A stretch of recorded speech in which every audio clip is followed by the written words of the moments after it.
咱要做伙三甲来攻读上帝话。上帝话记载伫旧约圣经《申命记》32章第7节。旧约圣经《申命记》32章第7节，上帝话安尼讲：着记日古早的日，少年历代1年，问你老爸，伊要指示你；问你的老大，伊要甲你讲。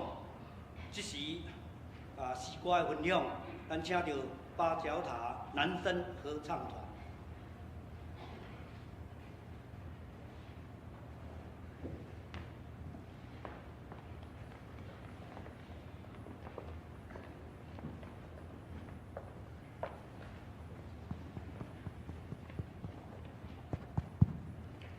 大家平安。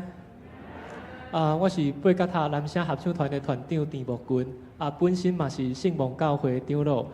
另外一个身份是我是淡水教会出身的青年。我的爸爸田宏辉牧师是淡水教会第5任的牧师，伊的任期是1985年到1997年。所以真欢喜会当伫一冬了后，佫会当倒转来淡水教会来分享八甲塔的歌声，甲八甲塔服侍异象。其实阮八甲塔遮个同工哦，一年到差不多20片个教会去分享，总是到淡水教会来分享，对我来讲是上亲切，总是上紧张的。因为我伫淡水教会大汉，对其他的教会来讲，我是长老，我是团长，我是牧师，总是对淡水教会做时代来看，我永远是做年以前迄个囡仔。所以即马伫拄则咧练习的时阵，我就看到何秀凤老师行入来，我就开始紧张啊。因为何秀凤老师是我初中时阵的英文老师，我英文教歹，所以对老师感觉就歹势。所以每一次回到淡水教会，就有很多的回忆会冒出来。感谢淡水教会邀请，伫一冬了后，八甲塔各会当各一摆到教会来服侍。邀请的蒋介哲长老一直吩咐讲哦，恁去年有来过今年来的时阵哦，爱唱新的歌啦，无唱旧的歌啦。所以对我们来讲，又是一个新的挑战。所以今仔日，阮做一个另外一种尝试。阮将最诗歌分做无同的时代，为葛利果圣歌、文艺复兴、浪漫、黑人灵歌，一直唱到台湾现在的作品。我们来听一下这些不同时代的歌曲，它不同时代的风格，还有不同时代它背后的意义。然后最后，我们再问我们自己一件事情：是我们自己的新歌是什么？咱定定咧讲，基督徒爱传福音，总是阮一定有一条是属于阮上属灵的诗歌。我们在跟别人分享的时候，有的时候唱歌是双倍的祈祷。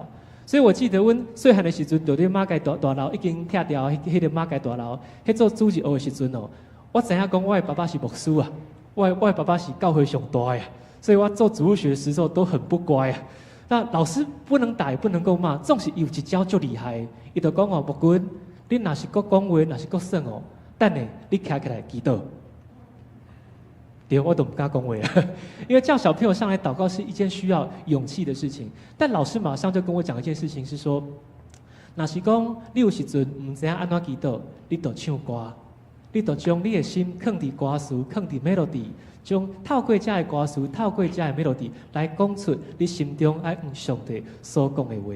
所以，等下阮唱的每一条诗歌，拢是祈祷的诗歌。阮会对葛利果圣歌、文艺复兴、浪漫，一直唱到咱近代萧泰然老师的作品。所以，第一条诗歌，我们带来是 Pater Noster。Pater Noster 是拉丁文、拉丁文，伊的主题就是主导文。我们都知道有许许多多主导文的歌曲，可能最有名的是 Celine Dion 的那首主导文。但是，我们要带来的这一首主导文是葛利果圣歌时期的主导文。我们在听歌的时候，可以想象一下。在最纯粹的第6世纪跟第7世纪的时候，那时候罗马天主教会他们对唱歌的概念是同一个声部，大小声不会那么的明显，然后用最纯粹的方法唱出他们对上帝的敬崇。所以，我们等一下在听这首歌的时候，想象一下，我们是在山洞里面，是在灰暗的修道院里面，有许多的僧侣穿着帽 T， 其实也不是帽 T， 有许多的僧侣穿着长袍，有帽子。然后把帽子盖到这个地方，双手放前面，然后对着墙上的牛马谱，唱出他们对上帝最深的感动，唱出2000多年前耶稣教导他们的主导文。就让我们来听今天的第一首诗歌《Pater Noster》。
所以在罗马天主教会早期的音乐，它就是这么简单，它就是这么单纯。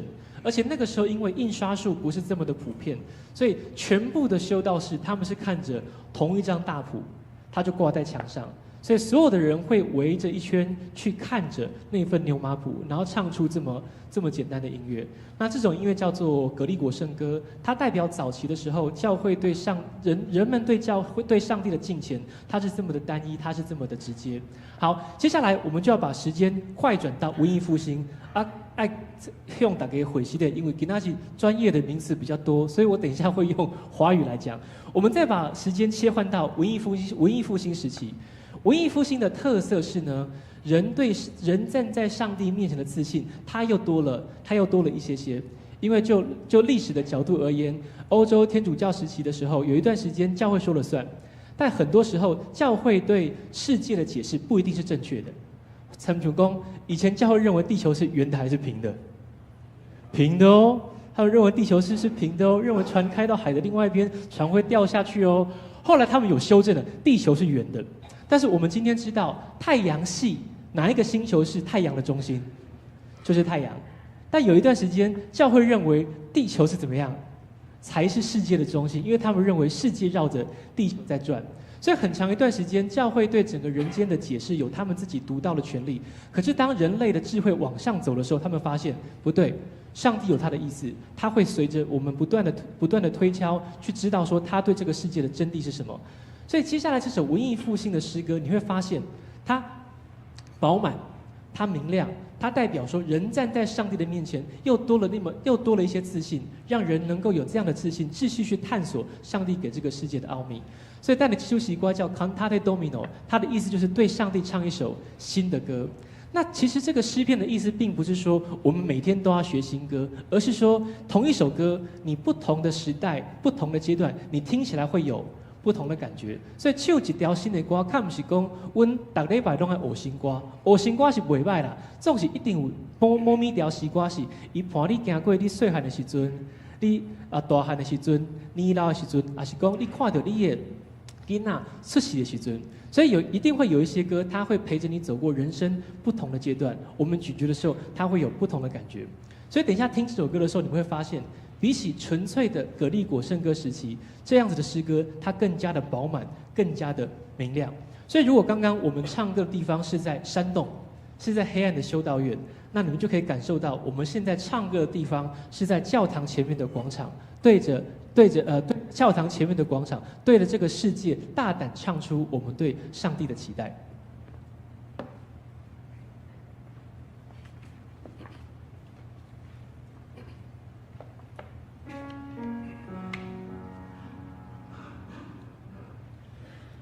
Oh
有没有感觉出这两首歌有非常非常大的差异？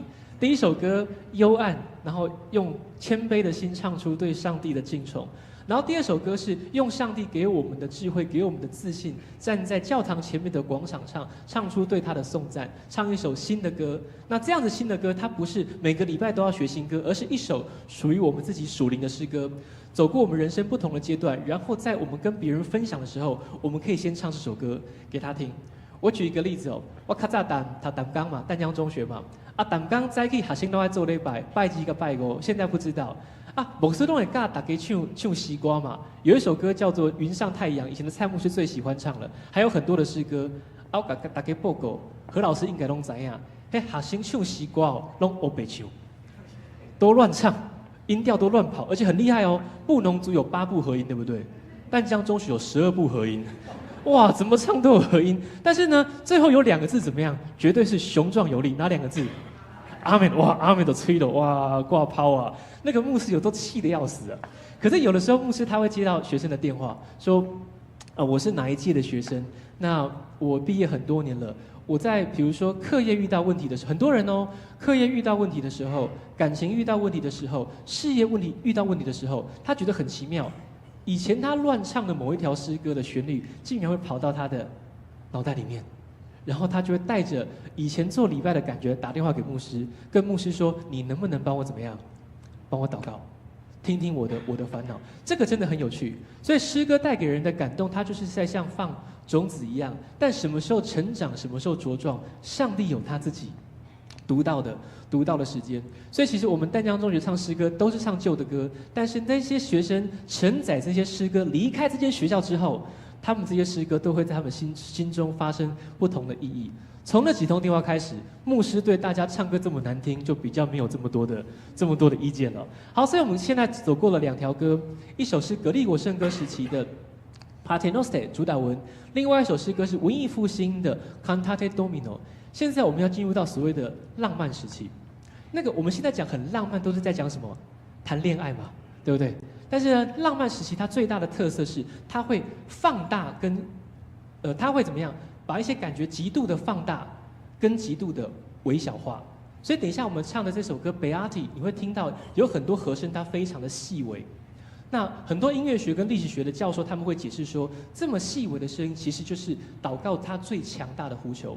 所以等一下你们在听歌的时候，我们从山洞从修道院走到了教堂前面的广场，接下来你要思考的是，人一定会有自己跟上帝对话的时间。我的爸爸曾经到淡江中学去分享过，他其实有说到一点，就是每一个人都有自己跟上帝对话的时间，我们都有写日记的时间嘛，对不对？有一些名人哦，写的日记哦是假的，原因是因为他已经出名啊，所以他知道我的日记有一天怎么样，会有人看，会有人研究。所以我们在学历史的时候知道说，即便是日记呢，都不一定怎么样，全部都能够相信。但是当一个人还没有出名之前，他的日记是跟他自己内心怎么样最深层的对话。所以我妈妈她很早就跟我讲一件事情，她说我会拿你的红包钱，这个是一个永远的谎言，你们知道吗？过年的时候，爸爸妈妈都会跟你讲一句话：红包钱拿过来怎么样？我帮你怎么样存起来？骗人的，全部都是假的。但是我的妈妈跟我说过，她绝对不会做一件事情，她绝对不会去看我的日记。他绝对不会，因为日记是跟自己最深层的对话，所以很多时候我们不敢跟别人讲的话，我们会写在日记当中。特别是我们犯的怎么样诸多的罪过，我相信我们每个人都有所谓的黑历史。这个黑历史就是我过去发生，但是我未来绝对不会告诉别人的事情。就好像我在淡江中学一些调皮捣蛋的事情，在淡水教会一些调皮捣蛋的事情。有一次我在马街广场踢足球，我就足球一踢，我差点把这个窗户给踢破。然后呢，有好多的花瓶都是我打坏的，只是我没有告诉干事而已。我的意思是，像这些东西，我绝对不会告诉我的孩子，爸爸以前是个捣蛋鬼，绝对会跟他讲说，你好好努力，认真做个好孩子。所以等一下你们在听这首《Beati》的时候，你们可以想象一下，你一个人在房间跟上帝祷告，一个人在房间跟上帝对话，然后把你最不想要坦诚的罪过，独自跟上帝来倾诉。那天主教会跟基督教会有一个很大的差别是，天主教有一个模式叫做什么？叫做告解。你会到一个小房间里面会隔一扇小门，会有洞洞的窗户，你会跟神父讲你犯的罪过，神父最后会画一个十字架说愿主赦免你的罪。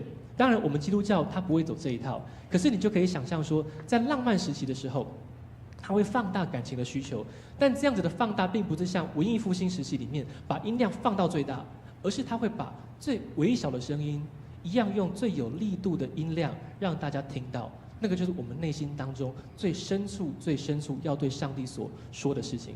所以等一下我们来听这首歌的时候，想象一下，其实我们是在小房间里面，没有人知道，灯暗暗的，只有你跟上帝。你把你心中最大的不堪跟上帝来呼求，希望他能够原谅你，希望他能够重新的拥抱你。就让我们来听这首你跟上帝自己对话的诗歌《贝亚提》。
所以应该可以感受到这几首歌非常大的反差，从修道院到教堂前的广场，一直到自己跟密室相处的小房间，上帝都没有变，我们对他的敬虔也都没有变。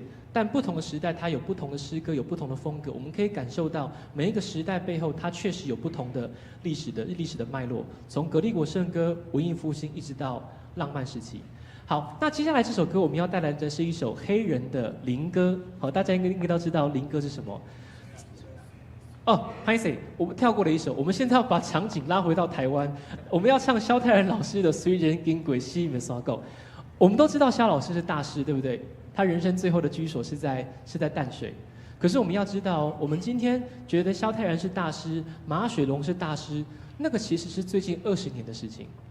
回想一下，1970年代、1980年代的时候，我们台湾的本土文化、本土作家，他是不被重视的。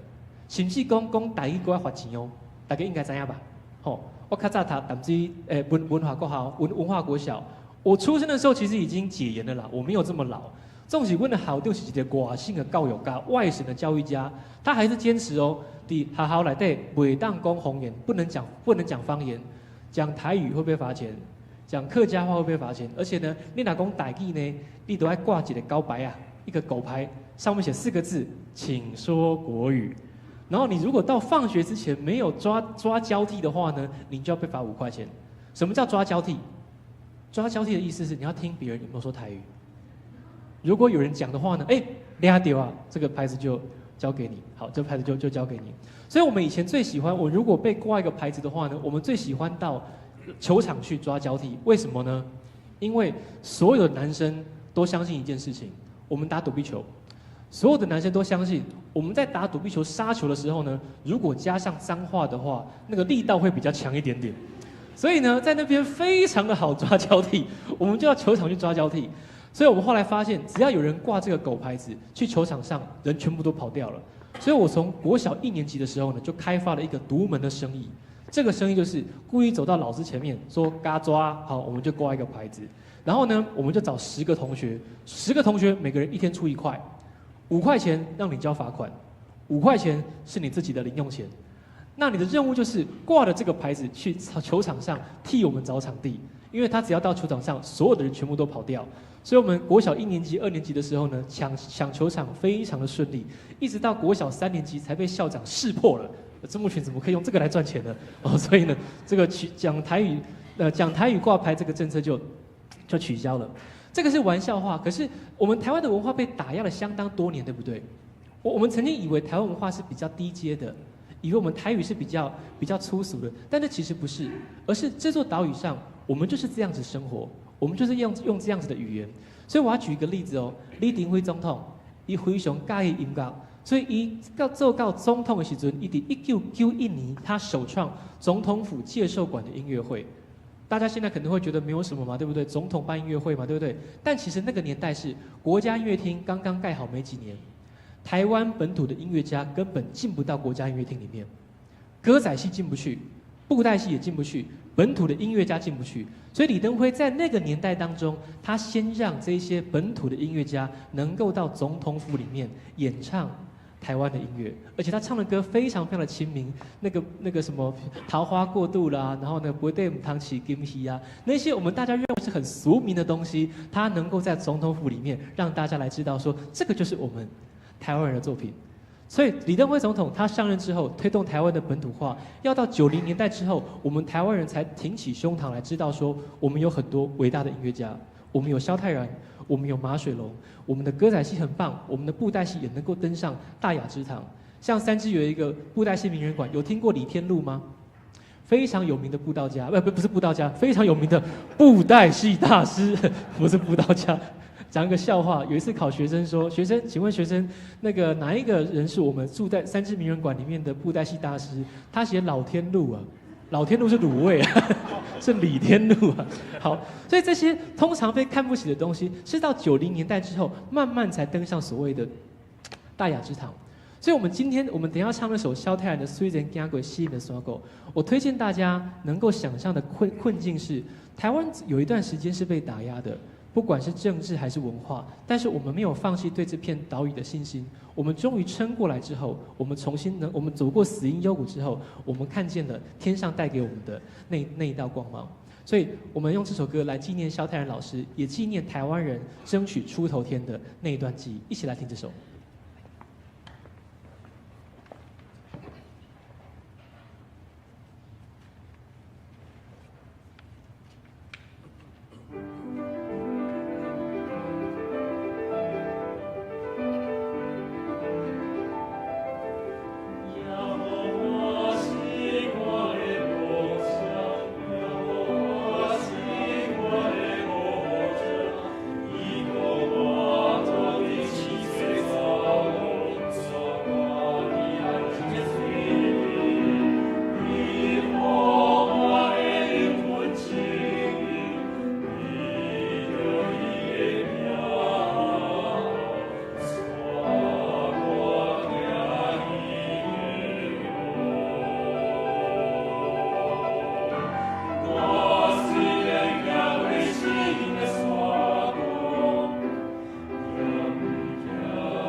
萧泰然老师、东方的拉赫曼尼诺夫，他当然还有很多的好作品，希望以后也可以唱给大家来听。好，那我们现在要离开台湾，我们要到美洲大陆去。我们这首歌要唱的是一首黑人的灵歌。我们现在知道他们叫黑人叫 Black Man， 但是你们应该都知道，他们在被解放之前，他们叫什么？黑奴。他们叫什么？Nigger 是一个现在不能用的名词哦，所以我们早期台湾有个牙膏，现在还是有叫黑人牙膏，对不对？以前的名字就叫做 Nigger 牙膏，所以那非洲的友邦来我们这边的时候好生气啊，怎么可以用黑仔来形容我们呢？其实 Nigger 就有点像是我们以前叫原住民叫环纳一样，现在都是不可以用的名词。但是在解放之前哦，他们在美洲大陆确实过的是奴隶一般的生活。他们从非洲被抓到美洲去，就开始怎么样做工，而且他们要做到什么时候才能够解脱？死亡的时候才能够解脱。所以黑人灵歌有2个特色，一个特色是强调他们想要回到故乡的心情，所以他们非常喜欢圣经里面的2个人物，一个叫摩西，另一个叫什么？叫约书亚。因为知道摩西带领以色列人怎么样出埃及，约书亚带领以色列人回到哪里？回到迦南地，流奶与蜜之地。所以他们非常的希望说，是不是有一天能够有一个摩西带领我们离开现在被奴役的困境，有一个约书亚能够带领我们回到我们过去的非洲大地。所以黑人灵歌当中有许许多多的名词，许许多多的故事都跟摩西跟约书亚有关，这是第一个特色。那第2个特色是黑人灵歌当中对死亡的描述呢，非常非常的祥和，甚至非常非常的快乐。因为什么？因为他们知道，我如果今生回不去，但是我死掉之后，我的灵魂回到什么地方？回到天家去。所以非常奇妙的地方是，他被白人抓到了白人的世界，但是却在白人的宗教当中，他找到他内心最终的救赎，最终的平安。所以接下来这首歌叫做《When the Saints Go Marching In》，应该有听过吧？以前有个歌手叫蔡咪咪，有听过吗？他唱过这首歌啊。Oh, when the saints go marching in, oh, when the saints go marching in, oh Lord, I want to be in the number. When the saints go marching in， 他唱的歌词当然不是这个，但旋律是一模一样的，很快乐，对不对？但你们仔细看歌词哦，歌词是启示录里面世界末日的场景。When the saints go marching in 代表什么？当世界末日来临的时候，圣地当中的坟墓的圣徒全部都要起来，全部都要走向天家，所以那个是世界末日的标准的场景。然后黑人他们是说，当这一幕发生的时候，我要怎么样成为他们的一部分，一起归向天家。然后第2段歌词 ，Oh when the sun refused to shine， 当太阳拒绝散发光芒，你们就大概可以晓得，那个就是昏天地暗的场景。那如果今天我要放一部影片给大家看，说等一下会有世界末日的场景，我靠，地心震动，太阳拒绝发出光芒，然后呢世界毁灭，一定乱成一团，对不对？但黑人却在这样的歌词当中，他看到了什么？看到了死亡带给他们另外一道不同的希望。死不是个结束，而是另外一个开始。所以他们有个特色是，这一首《When the Saints Go Marching In》在那个 New Orleans， 在纽奥良，他们在出殡的时候，他们会唱这首歌，可能会唱的比较平和一点点。但是当出殡结束之后，他们会用非常欢乐的心情来唱这首歌，因为他们代表什么？这位弟兄、这位姐妹、这位长辈、这位小朋友，现在在哪里？在天上，他已经回到天上去了。这个是民间宗教信仰跟基督教宗教信仰一个最大的差别。民间宗教信仰它需要什么？一个人死掉，他需要干嘛？招魂嘛，对不对？有3魂嘛，一魂归神主牌，一魂归墓地，另外一魂要投胎审判。所以有没有想过一件事情？为什么台湾的中原普渡会这么的盛大？提醒大家哦，就历史的角度来讲，中原普渡盛大的程度跟一个地方的动荡程度成正比还是反比？成正比。有没有听过罗汉脚？有没有听过台湾3年1小反5年1大乱？哇，我们台湾在清领开垦时期的时候，到处打打杀杀啊，人民互捧，这个叫做械斗。人民跟官府对决，这个叫做抗官。所以台湾早期我们的很多祖先都死在这个地方，而且没有人知道他们是谁。所以台湾的中原普渡是全华人世界当中最盛大的，因为我不知道你是谁，我也不知道你有多少人，那我们就利用7月这段时间把你怎么样普渡掉，送到他该去的地方去。但是对基督教来讲，我们的灵魂在死掉那一瞬间，上帝怎么样直接处理？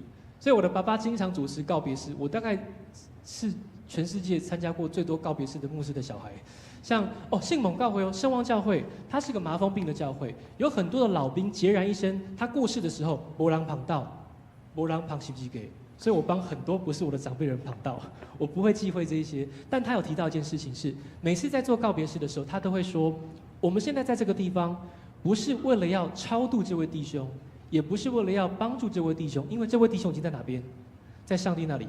我们在这个地方是为了纪念他，是为了安慰这一些遗族。所以你们等一下，你们来听这首歌，你们就可以去把自己投射到黑人的世界当中。当他们当了一辈子的奴隶要解脱的时候，他们是用无比欢愉的心情来纪念死亡这件事情。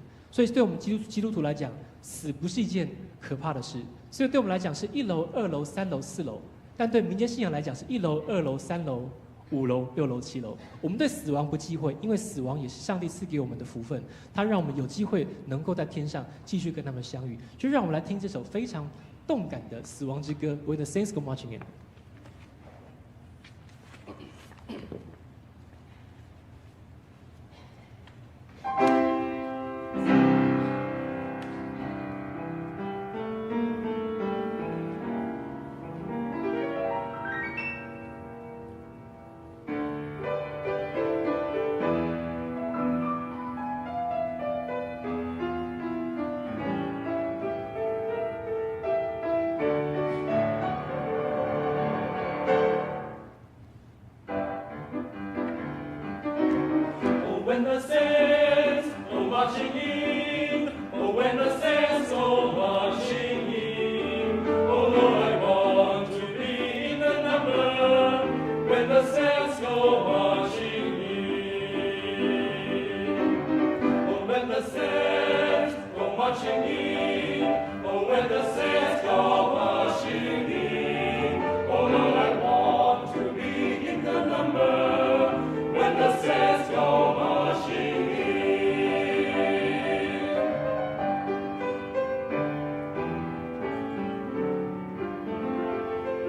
Oh, when the sun refuses to shine, oh, when the sun refuses to shine, oh Lord, I want to be in the night.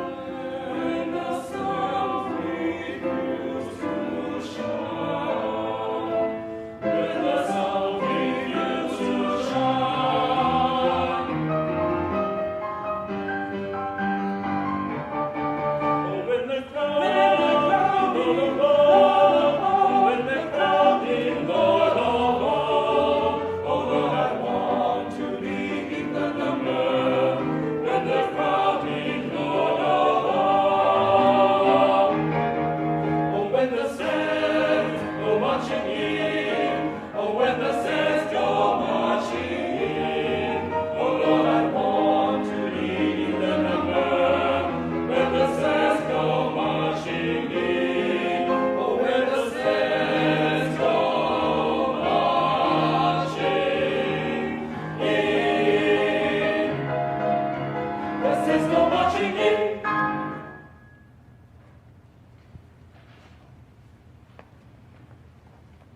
有了，我有看到有人小声的想要鼓掌啊，就是 OK， 好，确实是一首非常动感的诗歌。我每次听的时候就有很强烈的感受，就是他们对死亡真的不是害怕，而是迎接来生的另外一个重要的契机。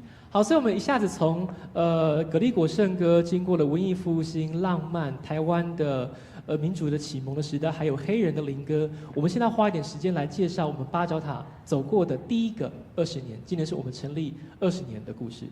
好，麻烦威助大师。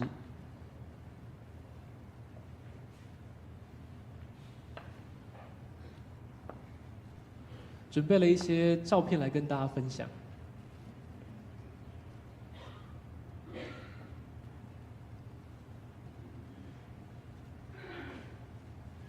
就在桌面，在桌面。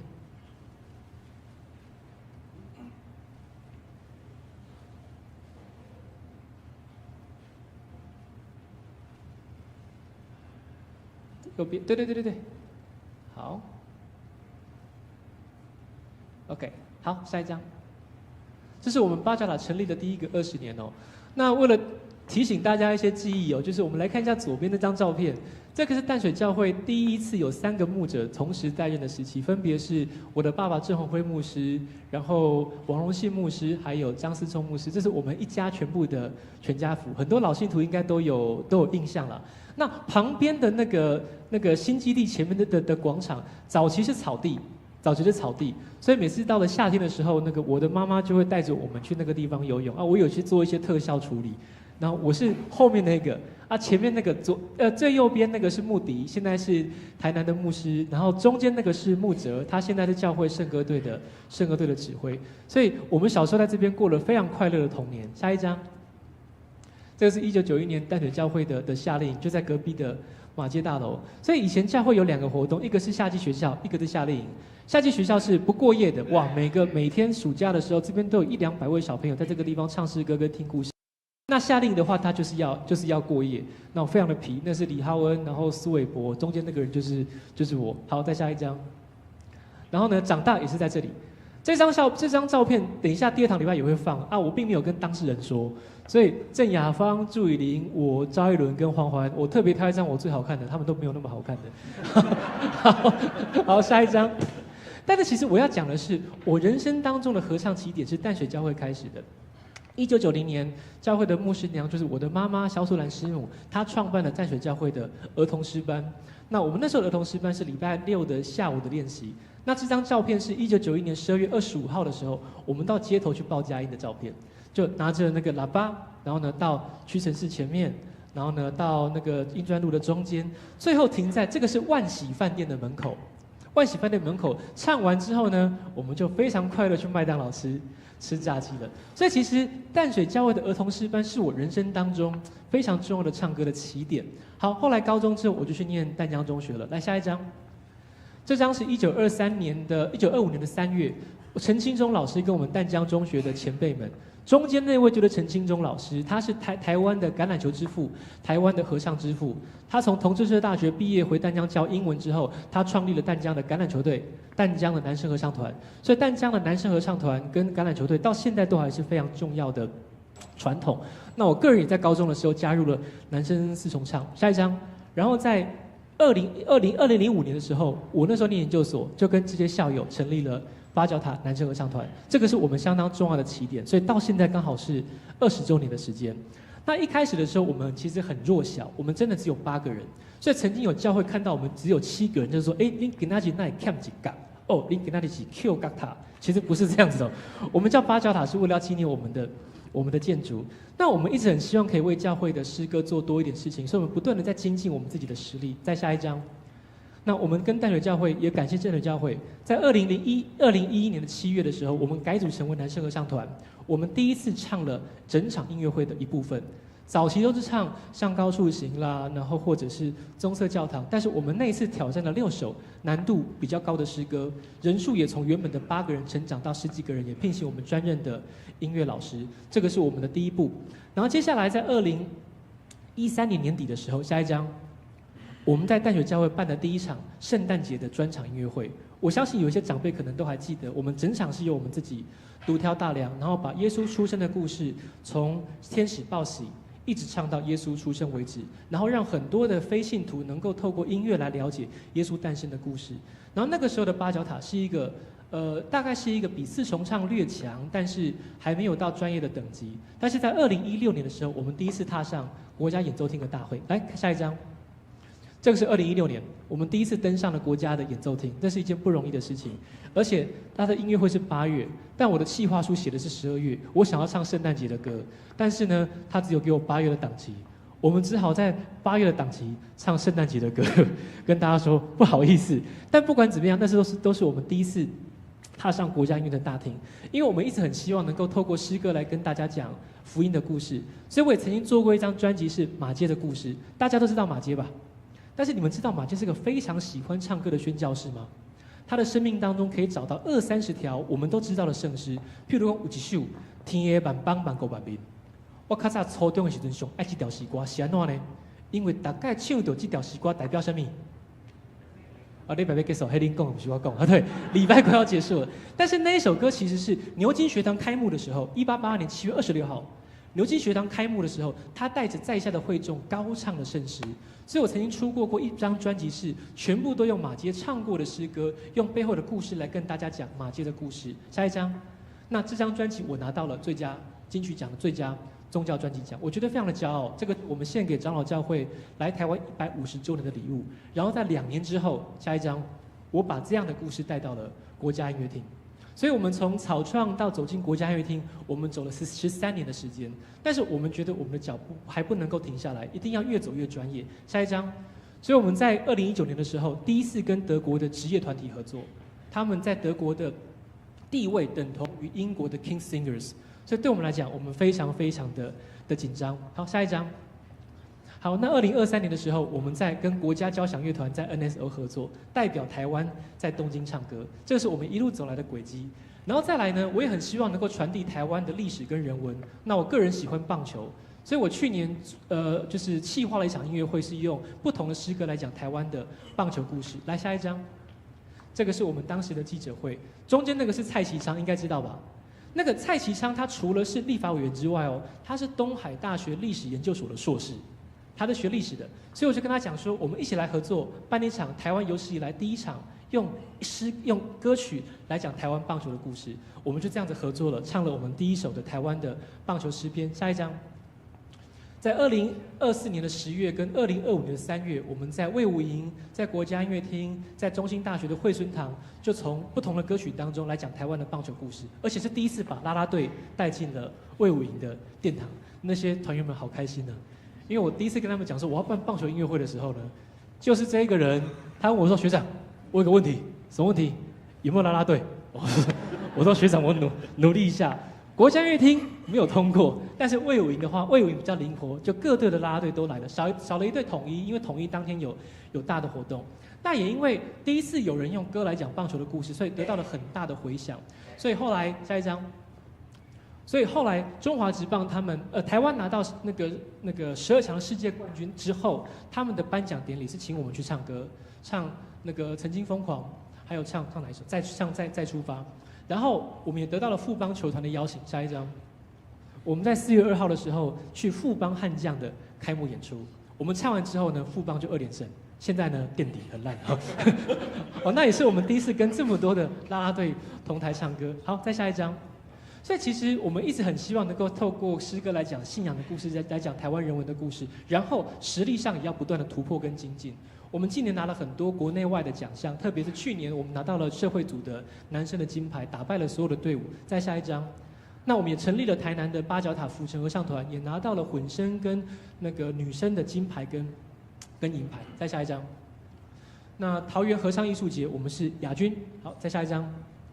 然后去年的7月，我们出国去日本的大阪宝冢 Takaratsuka， 拿到了宝冢室内国际合唱大赛男生组的银牌。我们在25队全世界的25强当中，我们拿到了第10名，也进入了隔天的大赛的音乐会。再下一张。然后我们预计今年7月2个月后，我们要代表台湾去东京比东京合唱大赛，这个是亚洲3个最重要的合唱赛事之一。好，再下一张。所以我们的愿景其实很简单，从创立初衷到现在都没有变。我们希望成为传递福音的器皿。所以很多人说，你们八角岛到很多地方去做见证，也对也不对，因为很多人会觉得见证就是要重口味，比如说瞎眼看见、瘸腿行走。可是我们都是平凡人，我们人生都没有什么重大的动荡。比如说吧，你最近有被车撞吗？没有。哦，他没有被车撞哦，跟女朋友还好吗？没有女朋友。对，他没有女朋友。好 smart。其实我们都是一般人，但是我们很希望把歌唱好之后，透过我们的歌声，让上帝亲自来跟你们讲话。所以我相信，我们刚唱歌的时候，你们心中如果有感动，我们不会知道那个是什么，但是那就是上帝跟你们自己对话的亲密的过程。然后再来传承台湾的人文跟历史记忆。我本身是学历史出身的，是历史学的博士，所以我的企划绝对会紧扣一个历史跟人文的主题。我们唱过不同时代的主导文，唱过大卫的故事，唱过马街的故事，唱过棒球的故事。我们希望透过我们的歌，把台湾的故事继续深化，让世界都知道。然后第3个，我们会一直进步，希望一直进步，因为你越进步，实力越强，上帝就会把更大的合场赐给你们。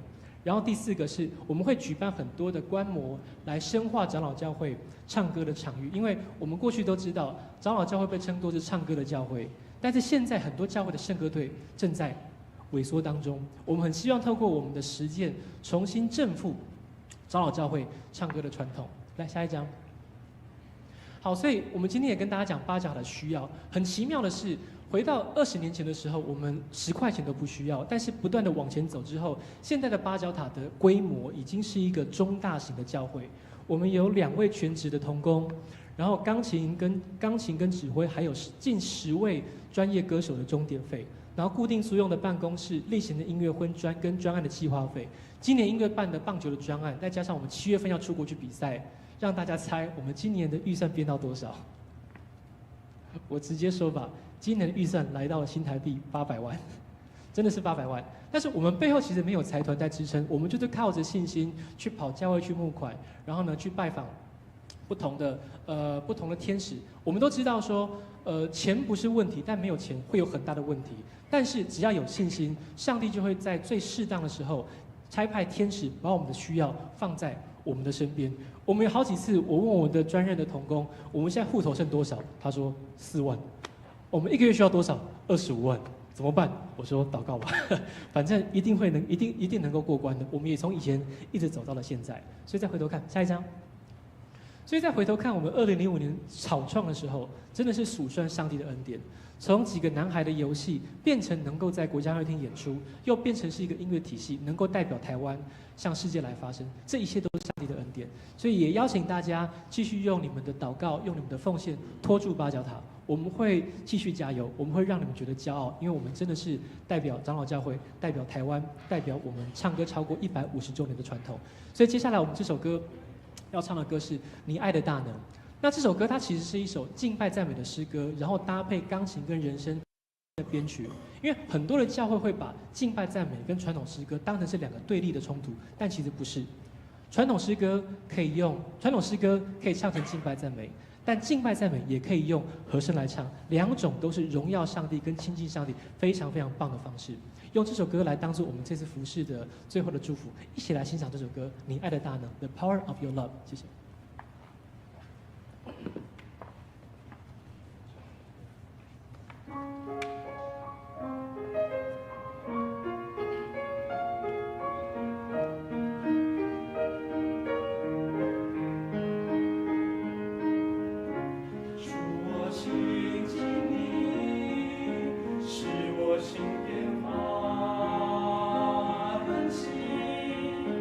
我只在主里。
now.